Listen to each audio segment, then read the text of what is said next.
All right, so let's do this. For our opening keynote today, we're very pleased to have Tamara Adlin with us. Her talk is titled Guru Heal Thyself, The Road to UX Greatness. Tamara is the president of Adlin Incorporated, a user experience strategy company in Seattle. Tamara is a widely recognized author of 2 books about personas with John Pruitt, The Persona Life Cycle, Keeping People in Mind Throughout Product Design, and The Essential Persona Life Cycle, Your Guide to Building and Using Personas. She co-founded Fell Swoop, a leading Seattle digital design firm, and before that, Tamara was a customer experience specialist at Amazon and worked within the startup community. Throughout her whole career, she has been fascinated with the problem of getting lots of people from different teams to communicate and work well together. And Tamara, she's a Husky, earning a master's in technical communication from the UW here. But what I bet you don't know about Tamara is that she has a newfound passion for engaging rabbits. She recently did some pro bono work helping the Seattle Humane Society redesign their website, and she accidentally adopted a rabbit. And now Tamara is active in House Rabbit Rescue, where she helps find bunny rabbits new homes like this bunny. This is Babette the rabbit. Tamara has found bunnies to be much more engaging and delightful than you'd expect them to be, much like our users. And assuming we do have time at the talk, which we've planned for, we will have an opportunity for you to ask questions live of Tamara at the end. So please welcome Tamara Adlin. Well, you know how to get me excited for talking when you bring up Babette the rabbit. She was my rabbit, actually. Hi, everybody. I was so thrilled and honored to be invited to be a keynote speaker here at the Puget Sound World Usability Day.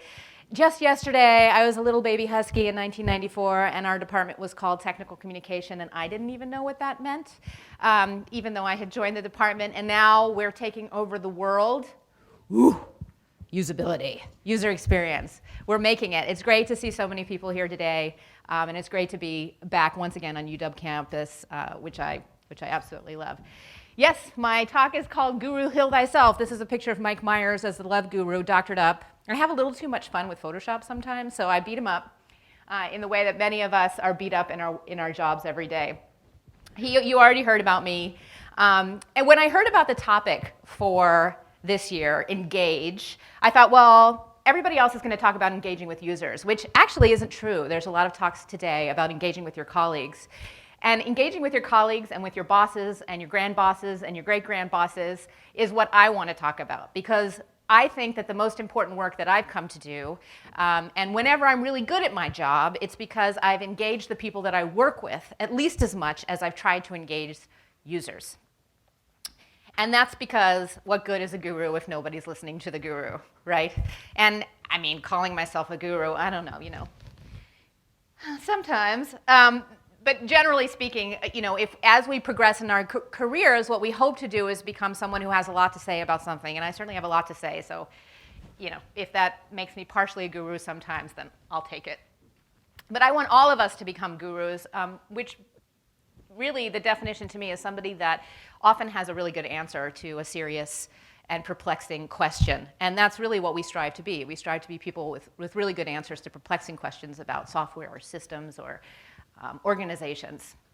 So what are the areas of our gurudom? Where do we actually do our work? What's our job? What do we do every day? And I looked up the answer to that question, and here's what I found. Remember word clouds? Oh my God, that was so 2 months ago or 2 years ago or whatever. But it was all the rage, and I found a whole bunch of them. And I was a little alarmed, actually, at what I found here. But this is true. This is what goes on our resume. These are the classes that we take. We take usability and user testing and evaluation and multivariate analysis. And now omnichannel and blah, blah, blah, blah, blah, blah, blah. And we do all this work, right? And we create materials to communicate the findings of our work. How many of you have created some kind of document or presentation in the past month to present the results of your work? That's a lot. That's a lot of people. Of that number of people, how many of you feel like your documents and your insights were fully absorbed and found useful and impactful by your organization? Fully. Wow, rock on with your bad selves. There's about 5 of you. That's awesome. We create materials, and we tend to spend a lot of time on them, and we do a lot of work on them, and then we present these materials, And here's one of the first of my inappropriate potty humor jokes. I think that data and reports and things like that are like corn. Corn is a see you later food. Highly attractive, highly indigestible. Comes out looking a lot like it went in. Data is like corn. And so are a lot of the materials that we create. It doesn't matter how great they are. It doesn't matter how everybody nodded and spoke. Oh, yeah, after that presentation, yeah, you know, Jim, we should really get Marjorie's department in on this, and we should also have her do one of those, what is that, a user testing? Is that what that's called? That was cute. Yeah, we should do that over there, too. And a week later, it's like, poof, it never happened at all, right? And everything's back to the status quo. Why does that happen? If what we're doing is so smart, if what we're doing is so unique and interesting and innovative and so impactful for our companies and our clients and everybody, then why is our data like corn? Why does it go through the organization and leave everything just the way it was before with almost no nutritional value? I'm going to stop with the corn because I'm grossing myself out. Well, I would argue that's because this work isn't your real work. These are your tasks, these are your jobs, these are, of course, it's your work and your job description. You have to do usability testing or IA or UX or analysis or business analysis or process analysis or whatever. But I would argue that your real work, your even more important work, is what happens when you meet to communicate the results and the insights to your colleagues. And I think all too often what we do is just assume that because the value of our work is so obvious to us, that it's going to be obvious to everyone else. And that the impact is going to be seen, and it's going to make people think that, it's going to make us think that people think that it's worthwhile and they're absorbing it. That doesn't happen enough. Why doesn't that happen enough? Well, I think we focus here. We're all trained to look at that guy behind the monitor, that customer and user, and think about that user and engage with that user and find ways to bring user data in the house, right?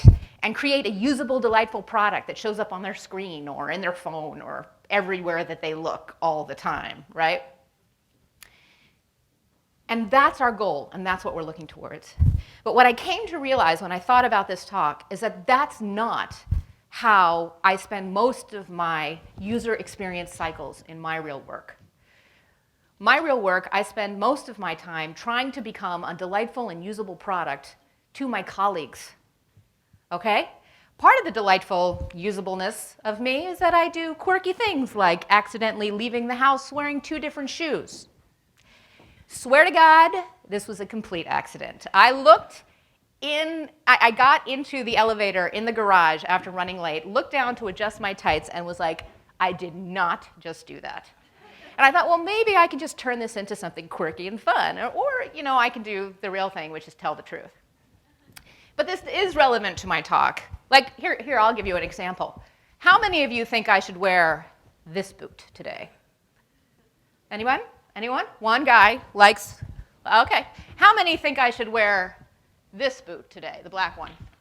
There's a lot of people. Okay. Great user feedback, very, very clear, I should wear this one. Valid user data. Collected just a little too late, don't you think? Didn't really have a big impact on the product. I think I turned this into something that's really relevant to my talk, don't you? I swear to you, this was an accident. This is a new high and a new low for me in my presentation career.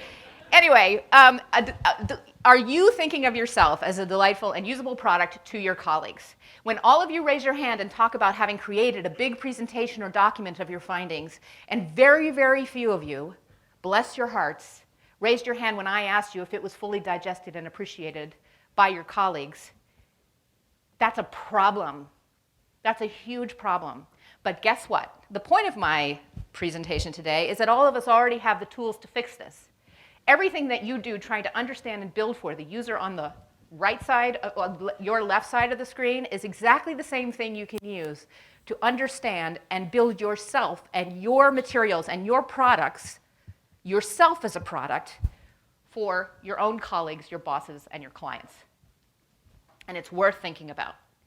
So what stands in the way of UX greatness? I think we stand in our own way a little bit when it comes to UX greatness, no matter how good we are at the tasks that we actually have in our everyday lives. We like to think that we're infallibly awesome just for doing our own thing. I love this picture. I added user data aid to it, of course, again, more Photoshop fun. And I also added the halo. Oh, we have data. We know about users, we've got input, we even perhaps know how to swim upstream in the development cycle and get design and user considerations in early and early and early, and maybe we even think ourselves as strategists, and we're just cool. We are cool, by the way. You'll hear a lot of that today, that we are cool. We are cool. We are really cool. The problem is, though, that if we're the only ones who think we're cool, then we've got a problem. Here's another problem that we face, okay, besides drinking our own Kool-Aid. The other problem that we face is one that I don't think we talk about enough. Clarity is there for the asking or not all that important. I do engagements all the time, and it's just me, and I have clients, and I either work with startups or I work with departments and big companies that are sort of behaving like startups because something's messed up. The first step in every one of my contracts is list and clarify measurable business goals.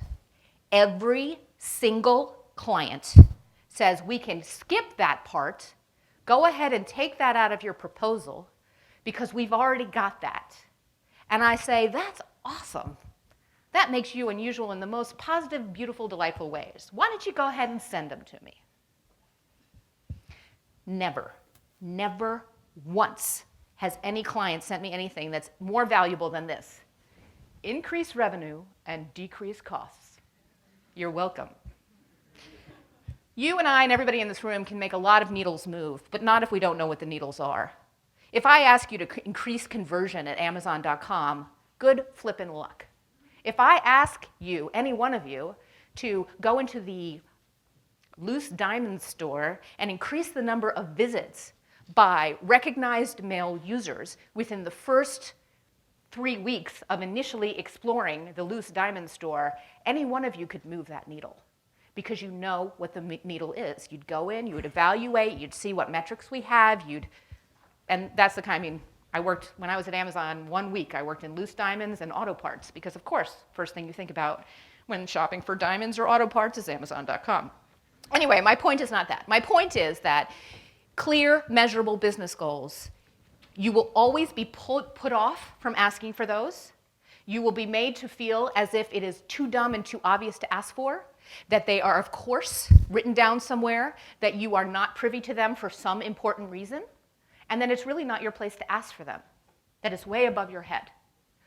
Bull-pucky. You have to have those. I tell people that I cannot work for you unless I have clear, measurable business goals, right? Just the other day, I met with a client who's better than most of the other clients when it comes to business goals. We spent an hour on the phone, and they had some pretty clear ones. A lot of them, there were 4 different departments represented on that call. Each one said at some point, oh, that's cool. I didn't know that we had clarity on that. Dude, really? And that was good news, okay? All right. Here's what's really going on in the minds of the people who set or are in charge of the business goals. Worth looking at a few of these. These are real-life examples.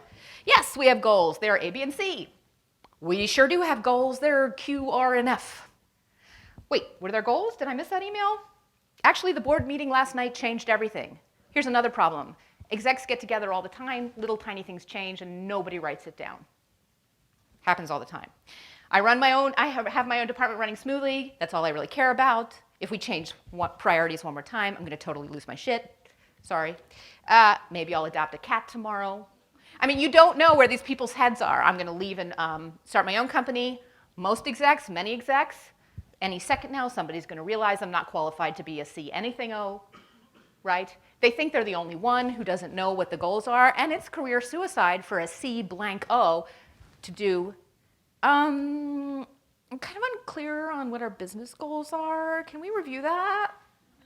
Oh, bad news. Doesn't work. Doesn't work because of politics and human nature.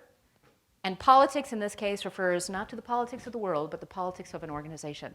Who's most important? The homepage meeting where this guy from this department says, I want my stuff on the homepage. Why? Not because the user needs it, but if my stuff isn't on the homepage, I must be seen as less important. That's the stuff that you're dealing with. Very human, and interestingly, the domain that all of us are an expert in. Human crap. We're good at that, as long as we pay attention to it. We run around with our Kool-Aid. If they'll tell us stuff we need to know, if they don't want to tell us, there must be a good reason. We'll just keep working. I used to run around thinking if I just ask the right exec at the right time for the goals, they'll tell me what they are. And I had a big aha moment. Want to know what the aha moment was? They don't know. And they can't admit they don't know, because how can you admit you don't know what the goals are if you're in charge of a company? Well, as long as we keep doing our thing, we're doing the right thing. We're producing data. We're producing reports. Ta-da! We're doing it, right? They hired us. They have usability. So we're doing the right thing. And then finally, if the product sucks, it's not because we didn't at least try to solve it, try to fix it. And most of us can go around to the way I tell people ask me, oh, you worked at Amazon. Oh, you worked here, you worked there. What did you do? What were you responsible for? Well, see that over there? That would have sucked more if I hadn't been there.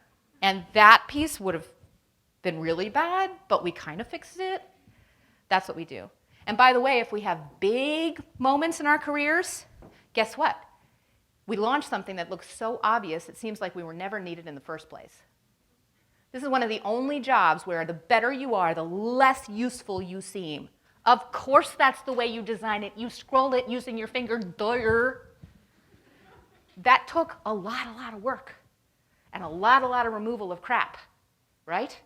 And you're going to hear more about this, I think, in an interesting way from the final keynote today, because we were talking about this last night. I'm really excited for his perspective on this as well. So here's what happens. Oh, so sad. No matter how much we do, we end up launching this. And by the way, this actually is, I was searching for help, like an example of an ugly website. And what came up in search results? thebiguglywebsite.com. This thing flashes too. It's really awesome. Okay. Your biggest UX problems are not UX problems. They're not what you were trained to solve. They are a giant case of corporate underpants. This is the analog of visible panty lines and unfortunate stretch pants. This is when your org structure shows up on your website or product, and it happens all the time, okay? Very typical, never pretty, never pretty. Our actual job is to get rid of corporate underpants. It's to smooth away the undergarments of our organizations so that they don't negatively impact the customer experience. Want to know the best place to hide something? I bet you guys know the best place to hide something. Smack dab in the middle of the damn homepage. You want people not to see it? Put it there, baby. What's the biggest, and some of you have said, many people have said, if I sit through another damn homepage meeting, I am going to lose it, because everybody wants to be on the homepage. That's corporate underpants. That's me thinking about my position in the organization as a C blank O, or the director of a division or whatever. If I have a department, I better have a tab. Right? Okay. So here are my truisms. Without business goals, business does not work. If you don't know which needles you're moving, how can you can't move them. You can't just increase revenue. You have to figure out where there's opportunities for better revenue, and you have to go after them. And by the way, folks, surprise, surprise, without business, we don't have a job. You want to know the best way to prove your value? Move a needle that goes directly to the bottom line. In like Flynn. If you can show that you're increasing revenue or you're decreasing cost in some fundamental way, people will start listening to you and listen to you hard. In order to do that, you have to know what the before picture is, get to the after, and prove the after. So, but, the truisms have a but. Business leaders don't admit that they don't have clear goals. I have found this to be true 100% of the time, not to overstate it. And even if leaders do admit it, business goals are super hard and scary to create. Why? Because if I draw a line in the sand and say success equals increasing X by 20% over the next 6 months, and we don't do it, guess who looks like an idiot? I do. It's much easier not to state a goal than to state a goal and be wrong. You're putting your neck on the line in a way that's unnecessary. If everybody else is avoiding, not you, the C blank O. If everybody else is avoiding talking about it, why should you? It's humanly scary to do this. This is a scary job to have. These guys aren't idiots. They're just in a really hard job. And some of them are idiots. Okay, so you can't ask for clear business goals and you can't do great work without them. What do? If you take away 1 point from today, as Dean recommended, at least from me. Great UX people help business people create clear, measurable business goals. If you can achieve a good product here, you're well on your way to achieving a good product elsewhere. And I would go further to say you should refuse to do anything else until you have those clear business goals in your hand. I cannot succeed doing anything at any company, no matter how much experience I have, if I don't have clear goals. And I had proof of this just with a client the other day, big client. They wanted to create personas in order to clarify business goals because they weren't getting them from the execs, because their execs are having a really hard time in the business world and they're scared pantsless, which is also not pretty. And I said, okay, let's try that. And then I realized we couldn't do it. It has to be based on business goals. We have to understand where the finish line is and what success equals. At least for me, I can't do anything without that anymore. And unfortunately, I'm going to ruin some of your lives because from now on, maybe a few of you won't be able to do any of your work effectively without clear business goals. And I am going to give you an example. So here's your new job description. Your job description isn't in that word cloud that I showed you earlier, those overlapping word clouds. And I would say, by the way, you're uniquely suited already and have all the training you need to do what your actual job is. And your actual job is political. Your job is to elbow your way into the important table and the important discussions. Right? You have to have a seat at the table with the big dogs, as my dear friend and colleague Emily Henline says. And I think that's the best way to put it. You also have to be an amazing watcher and listener. All the time, everywhere, you have to be taking the temperature of the room. If you were up here and this was your company listening to you, you'd have to be taking the temperature of everybody out there to see if there was a big frown on somebody's face, or somebody was talking, or trying to talk over you, or leaving the room, because you'd have to go and fix that, right? Because that's an organizational problem. You have to be a translator. You're already a translator between technology and human, right? You also have to be a translator between business and human and brand and development and design. You have to start working in the business world. Clarifier, get anyone from huh to oh about almost anything. Why did they prioritize that project over there? Well, I can explain that because in the context of blah, blah, it makes sense. Approver. You have to show the proof of the value of what you do. And if you have business goals and you work towards those, you will be able to do that. That is the opposite of being a whiner. Why aren't they listening to us? We're so fabulous. Look at our data. We have to stop that. We've been doing that since the dawn of our industry because we can see so clearly the value of what we do. If you can't get people to understand the value of what you do, it is your fault. You're the best communicator you know. Fix it. Don't whine about it. And don't go to conferences and talk to each other about how much of a pain it is. Share ideas about how to fix it. If you can't fix it, nobody else can. You're killer at doing this kind of stuff. Just do this. Pacer. You need to be able to convince people to slow down to speed up, or spend money, or whatever. You're already a visualizer. Who's the first one who jumps up and gets on the whiteboard? That'd be you.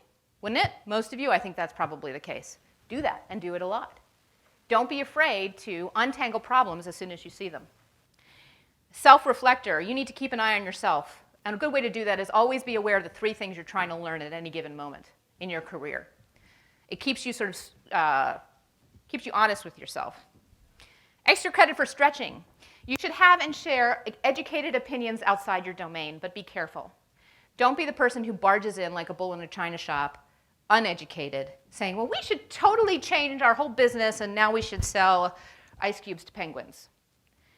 No, but get educated so that you can have an opinion, so that you can express the value of something that you think is valuable. Oh, and by the way, you should also kind of be good at some UX stuff. But if you feel like you're good at UX stuff and you're not getting the traction you need, look at all these other things and see if there's anything here you could be working on. Okay, so here's, again, what seems obvious after many, many years, what seems obvious after we do all of our design and user experience work, great design, was painful to get to, right? Incredibly painful to get to. So here's what's obvious to me now and was painful to get to. I went back to Maslow's pyramid, hierarchy of needs. He basically says, if you don't have a roof over your head and food in your stomach, you can't really worry about love and self-actualization, right? And of course, the modernized version of this chart is this one. And that's not my joke. I wish I could take credit for it. Here's my new pyramid, my pyramid that I honked together of tech sanity, of startup sanity, of the world that we live in. At the very base, you have to have an idea for a product that's going to solve a problem for a set of people. Well, at least in the startup world. Maybe in huge organizations, they've drifted into a different way of thinking. But for startups, and recent startups, we should build X for these people because they're underserved and blah, right? There's an idea. Then you need a team because you can't build stuff by yourself. And once you've got a group of people together who are smart and capable, then you need to be able to communicate. You need to be able to talk to each other and have a shared vision. We're going to do X and we're not going to do Y. Okay? Then you need a process. Here's how we're going to do X. And then, and only then, I think, does an organization start to be open to data and outside influences and even user feedback. Because this other stuff is so fundamental to just going to work every day and being able to talk to people that if you don't have that, and you may be flawed in all of the ideas that you have at the bottom because you're not getting user feedback, but if you're not solid in like, here I am, here's the idea that we're building, that guy is here to do this gal is here to do that, these guys have a healthy tension about this, that, and the other thing, then there's no room for anything else. Most of our work operates at the top of this pyramid, on process, on data, on input from the outside world. And I know this is a little, touchy, but I think that most of the UX problems, the biggest UX problems, can be traced to problems way lower. What is the big idea? Does anybody even remember the reason we started this company in the first place? And you'd be surprised how many companies have drifted from that. I work with startups all the time. Startups that have been around for just a few weeks, startups that have been around for 6 or 10 years. They have drifted away from, we started this company to help people do a certain thing. They drift because it gets really sexy to do this or do that or add community or whatever. They just drift. Bringing them back to that is super duper important. The problem is that if stuff down in the very basic coming to work every day arena is quicksand, then really nothing you can do up at the glorious top of that where data and feedback come in is going to work. Because nobody's actually talking to each other and nobody realizes that the communication's a mess and nobody realizes that nobody knows what the business goals are. It's a different set of users. First, you have to fix the organization. Then you can bring in the insights, in my opinion. There is a lot of debate that we could have about this. There is tons of it, right? Yes, user input and data and all that stuff should come into the way people communicate, should come into the idea in the first place. I totally agree. But I think to make my point, you can see what I'm saying. That if you are experiencing problems with the traction of the work that you think you were hired to do, it's probably because the problem is somewhere else. The ground you are sowing your seeds into is a rocky, dry mess. And if that's true, it doesn't matter how powerful your seeds are, they are not going to sprout. So this is what ends up happening. Here's how that looks. You collect a bunch of data and you create your gorgeous deliverables. And ta-da! And you hit a wall. And here's why you hit a wall. It's a sort of a bizarre reason, but it's very human. We're your bosses. We are smart about what we're doing. We have lots of ideas. Whatever you've delivered is not reflecting our ideas. We would like to try our ideas first. Thank you very much. But we do, yes, we have usability. It's there, but they don't pay any attention to it because there's very human stuff that's going on in their heads. And they're not ready to let go of their own ideas. And it doesn't matter how great your work is if they're not prepped to hear it. If the ground is dry and cracked, the seed will not take. But you can fix this. You can fix this way. You can use your myriad talents, your amazing skills that all of you sitting here already have because you have some kind of training or care in this field. Refocus everyone on the big idea. What is the big idea? It's not yours to come up with, but you can help reassert it. Can we create a sentence that says what our big idea is? It's too hard to get a contractor to come to my house to fix something. Pro.com, I'm working with them, right? Get everybody back to the fundamental idea and get them to agree on it. You'll be surprised actually how hard it is to get everybody to agree on all those words. But once you do, then you've gotten somewhere. Have the debate. Bring it out in the open. The only assumptions that can hurt you and your products are the ones you don't know about. Clean everything up. Get measurable goals clarified. Translate honchoese into human comprehensible. So when you say that we're looking for traction in unrecognized and underserved markets, do you mean we want to sell this to middle-class Americans? Yes, that's correct. Oh, okay. Whew. Now I understand. That may have been a bad example, but most of my examples are pretty bad. And you're also really good at turning big ideas into action plans, right? If we need to increase conversion, or if we need to increase visits within the first 3 weeks after an unrecognized visitor first comes to our site, okay, I know how to do that. First, we're going to analyze the user paths that they're taking today. We're going to go find out who these people are. We're going to find out what's standing in our way. We're going to do competitive analysis. We're going to do iterative design. We're going to do user testing. I can do that. You can do that. All of you can do that. As long as you know the needle you're trying to move, you can move it.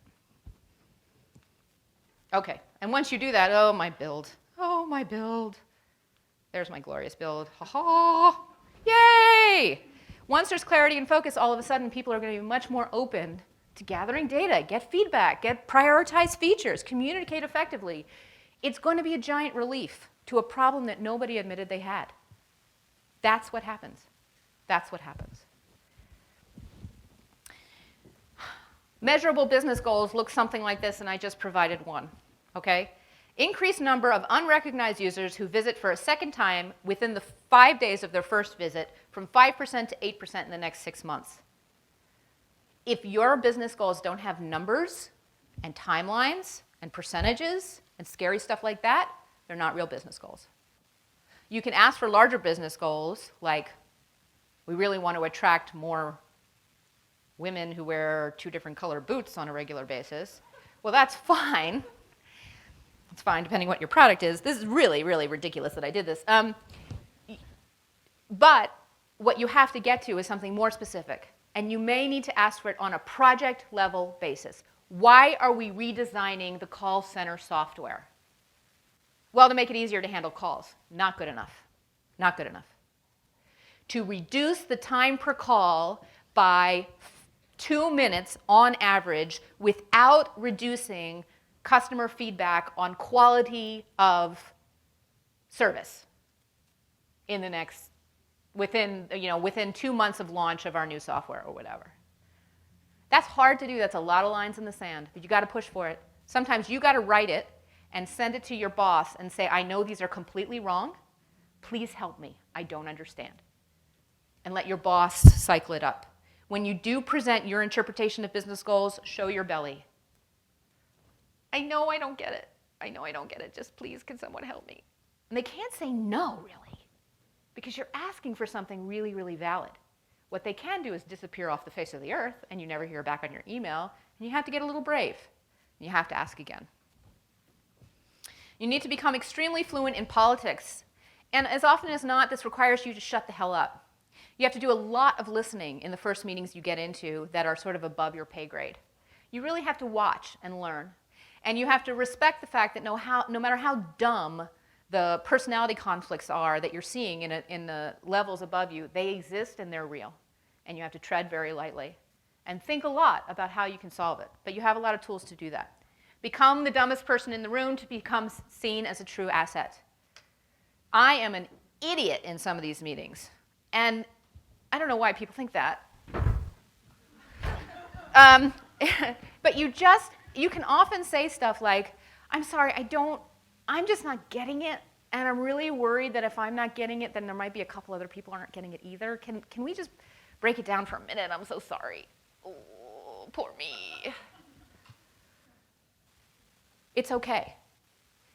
Even if they seem to look down on you, by the end of the meeting, they will be happy that this clarity has now existed, I promise. Become an excellent uncluster blanker of teams. You really do, like, how can you become the person when there's kind of a communication mess that people are like, oh, we need her to come here and kind of help us with this. Also, never assume conspiracy when idiocy or fear explains an issue. This is what makes us whine. We think there's a conspiracy. We think people have decided on purpose not to pay attention to us. This is almost never true. They've got way bigger fish to fry and way bigger fears than your document. Okay? So start to get smart about that. Open your brain to it a little bit. Here's how to know if you're doing a good job. During meetings, your brain should be octopusing out. After meetings with stakeholders, I am exhausted completely.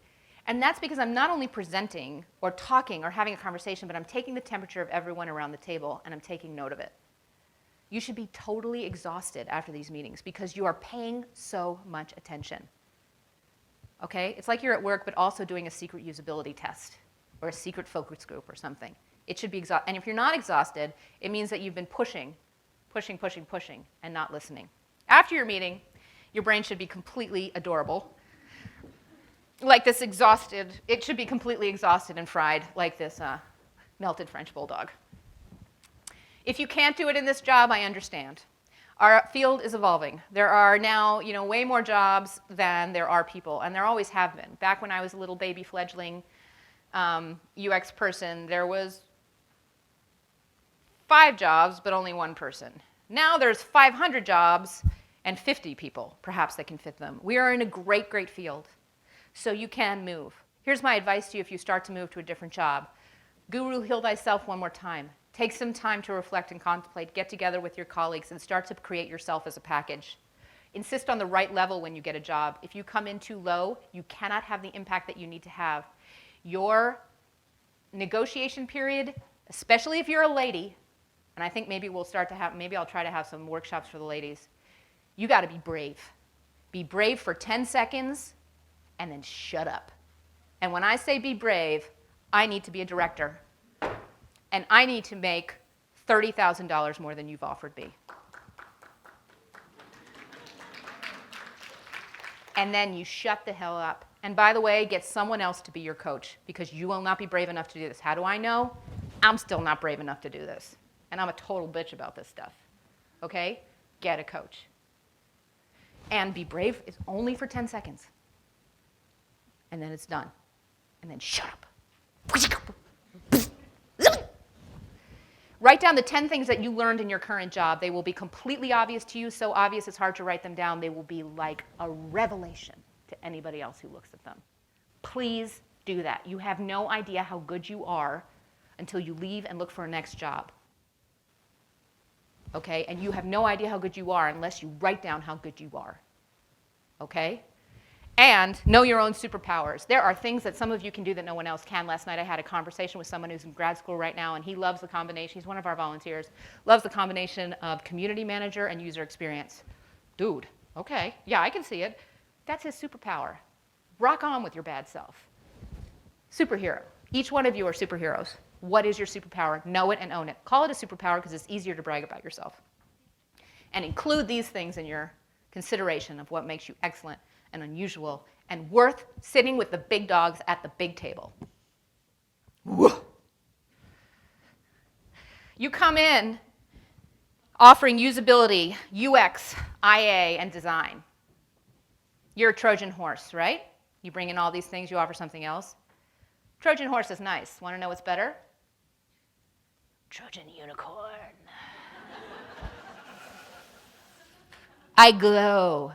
I bring clarity with me wherever I go. Want to know how? Because I drop little clarity nuggets behind me. Rainbow, delightful nuggets of juicy clarity that you can scoop up and use as you will.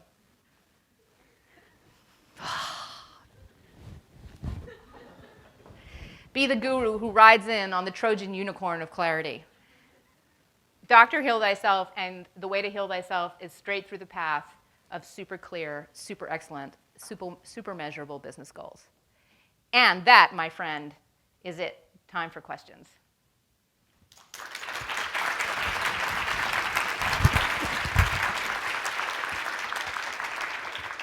So yeah, anybody got questions? Just step up to that mic right there in the center of the room, right here. Be brave. Be brave. Be brave. So that story about being brave, as we wait for somebody to have a question, is there was a movie called We Bought a Zoo with Matt Damon, I think, right? And it's a story of a guy who, and it's Scarlett Johansson's in it, and she annoys me, but whatever, right? So he has 2 kids, and he comes back to his hometown, and they buy this little roadside zoo, and they're walking past the cafe where he first met their mom. And he says, I want to tell you how I met her. I was walking by this cafe, and the most beautiful woman in the world was sitting there. Like, amazing. I almost walked by, but then I walked in and I talked to her. And what I want you to know, kids, he says, oh, music. Sometimes you have to be brave, but only for 10 seconds. And it's so true of negotiation. Get your ducks in a row, get your power settled, have that conversation with your friend who thinks you're the shit. Talk to Mike Berg. He will make anybody feel amazing about anything, anytime. And then get in there and say, this is who I am. This is how I can help you. The only way I can help you is if I have the right position. The only way I can have the right position is to have the right money, damn it. Your turn. Question. Yeah. Hi. Hi. So I'm trying What's to... your name? Sarah. Sarah. Hello, Hi. Sarah. I'm trying to start a project at work of kind of redoing our entire navigation on our website. And I really have no idea where to begin. My impulse is to, create a competitive audit and get... Oh, I think There it is. And have a meeting with all these people. And when I've tried this before, I get kind of the, oh, that's nice, and then it's hard to keep momentum going. So I was wondering if you have any advice for how to get that kicked off. How big is your company? It's about 1,000 people. Ugh.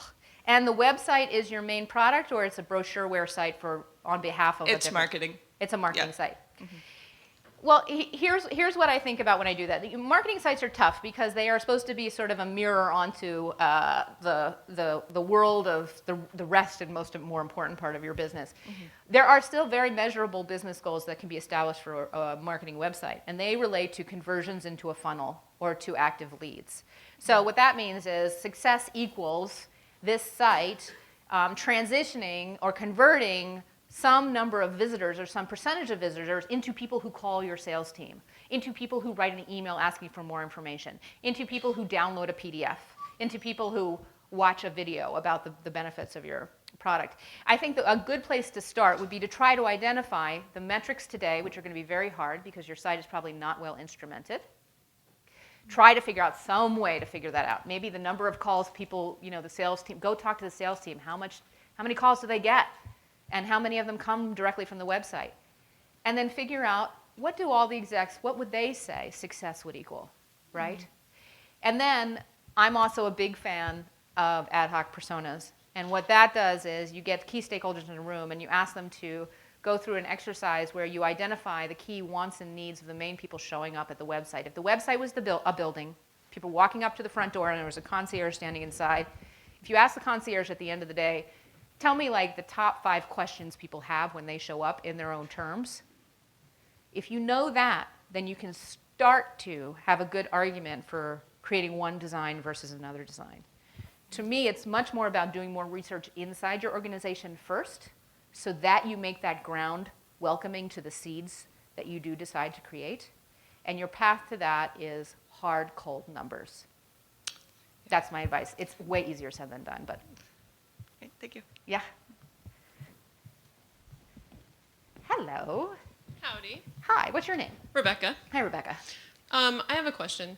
So you're known for your bravado, and you seem very courageous, but you must have had some time where a key moment turned things for you, possibly, where maybe you were a little bit more unsure, but then one day you were like, damn it, I'm just going to be that director making $30,000 extra dollars.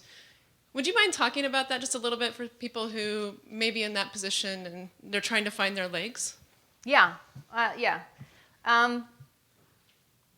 think part of that comes from my dad, who always said to trust my gut on things. But more specifically, the time I can remember in my career of that happening, first of all, I had some great bosses. One of the things that one of my bosses told me, and I'll tell all of you, is there are people in the world who will do it differently than you do it, but nobody in the world is going to do it better. Now, that may not be true of all of you. There might be 4 of you in here who suck. But It's a good way to think about yourself and your job. But the moment I can remember is I was working at a company called NetPodium, which was in like 1998. And a couple different developers came in to ask me different questions about different parts of the UI. And I got confused. And the way I dealt with that confusion was I grabbed some sticky notes. Sticky notes. Doesn't that make you smile, just that word? I grabbed some sticky notes and I was like, okay, so let's use this color for like what they do first, second, and third, and then let's use this color for a question. And I just started like untangling step by step by step into tiny little human-sized pieces so I could get it. And at the end of that, everybody was excited about that artifact. It was so stupid and basic. But these guys were my friends enough that I wasn't scared to do it. And at that moment, I think what I realized was to trust in the fact that if I'm confused, other people are too. And even if it's still super scary. I get up in front of executives and honchos, and I ask them to put their phones away and write on sticky notes, and the looks I get are not good. But luckily, they've hired, at this point, I'm a consultant, they hire me in, whatever. Be brave enough to trust your own confusion. Figure out a way that helps you get unconfused, and be willing to do that bravely. And don't show them when you don't know what the next step is. Take a minute, take a breath, and try something. They're not going to know that you have no freaking idea what you're doing. When in doubt, try to get to a picture that makes sense to you. That was a turning point in my career. Because once we did that, suddenly at the end of these meetings, they still had crappy looks on their faces. But to a person, they were like, you know what, can you go ahead and give us a copy of this chart, this cute little chart that you've made, because nobody's ever written it out like this before. We could use this for training. We could use this for blah, blah, blah. Eventually, we got to a point where we used those charts, those maps, I call them, all the time. And you flutter on the wall and put things up on the wall and use paper. And using paper makes you seem really smart, by the way. And have them flutter and go around saying, we're wall complete, we're wall complete. Make it make sense. If a spec doesn't make sense, spec is a 4-letter word. Specs don't make sense to me. If a spec doesn't make sense to you, be brave enough to do something that will make it make sense. Okay. Trust your own confusion. It is the most powerful thing you bring to any job that you have, I think. That's what happened to me. That's all I can say. Thank you for sharing that. And I think I might have missed it, but why are you wearing 2 different color boots? Oh my God. I tried them on this morning. They're both the exact same brand and the same style. I went in to choose a different jacket because I was running late, and I didn't like the way I looked in my dress. Totally forgot I was wearing 2 different shoes, and didn't notice it till I was in the garage, in the elevator. And then they work, right? They work. It matches. So okay, so see? It's the same thing. Nobody's going to know. All right, we've got time for one more question. One more. Hello. I'm Dominic. Hi, I know Tamara. Dominic. You did a fabulous job. Thank you. I'm sure we'll all come away from this ultimately realizing how truly important what you talked about is here today. So thank you for that. And the burning question that I'm sure everyone here has is, which boot did you put on first? Actually, what I ultimately decided on was this one because I thought it looked kind of cool and hip, I kind of liked it. I mean, this one goes, but I decided on this one. Yeah, my real question is this. Yes. It's more of a confession, I think, than a question, but I'll try to be concise. I would consider myself a guru if it weren't for the fact that I'm so bad at one of the key ingredients that you talked about today, when that is become fluent in politics. So I think that over the years at my various locations, and particularly at Chase, I was always thinking wrongly that my principles would get in the way of me being a good politician. So just any insights you have in that arena I think would be helpful. I know it was like a shortcoming of mine, I think. And if you could help us get past anyone that had that issue, get past it, that would be huge. Well, what I interpret you saying is that, politics in a way is a bit of a game, and we take our principles very seriously, And the way I approach it is, I can even tell executives this one minute, and then they forget it the next. blow smoke like a mofo. These people who are in positions of power love, love, love being pat like a big fuzzy dog on their bellies. And you can say things like, you know, I really respect your vision here. I think what you're doing with this team is amazing. And, you know, my experience with this team, because of your input, has really, like, I've gotten more great work done as a consultant here in the first week than with any other company that I've worked with. And the one thing I'm not getting yet is, you know, how do you plan to integrate these new features without upsetting the apple cart of your old users? Just help me get that. Mm-hmm. Good, thanks. I really do treat it like a game, and honestly, to be dead honest, I use the fact that I'm a girl, and honestly, I think in a land where women are still underrepresented in the executive world, I think we are less threatening. And I think we can come up from underneath and blow some smoke. And, you know, it's sexist to say that, but it's also, I think, kind of the reality. And it's a little easier to be a woman speaking truth to power. Yeah. Because that social and political thing is still unbalanced. And I use that to my advantage. And it's time for women to take that advantage. Damn. All right, give it up for Tamara Adlin. Thank you. Thank you so much. Thank you for kicking us off so well. You're welcome. I wore the boots. I kick it up. Yes, you do it well. Hey, folks who are standing, if you guys want to sit down, there's a whole table up front here that's got nobody sitting there. There's some other seats up here too. So if you want to find a seat, you definitely can get one.